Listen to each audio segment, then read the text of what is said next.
yung motion na kayo po ay patawan ng contempt. Opo, Your Honor, pero with all due respect po, Your Honor, nag-explain Wala lang po na, ako. nagsisungaling ka na eh. Alam mo, nagpapaliwanag Jojo, lang po ako. alam mo, hindi kita kilala ha. Kahit matagal na ako sa showbiz, hindi kita kilala. Pero, huwag naman ganun. Ha? We are here trying to know the truth, to ferret out the truth.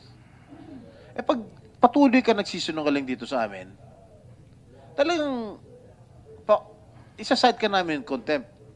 Maliwanag na dito sa affidavit. Maliwanag na sinabi ni Sandro. May drugs pa involved. Hindi lang naman si Sandro ang tinetext mo eh. Ang dami mo pang mga artistang tinetext eh.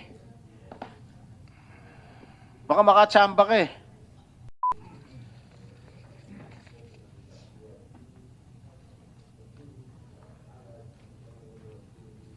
I will not go in. Masyado kasing malaswa itong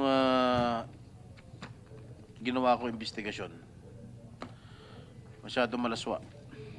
And you still deny na wala kayong ginawang masama dito sa bata.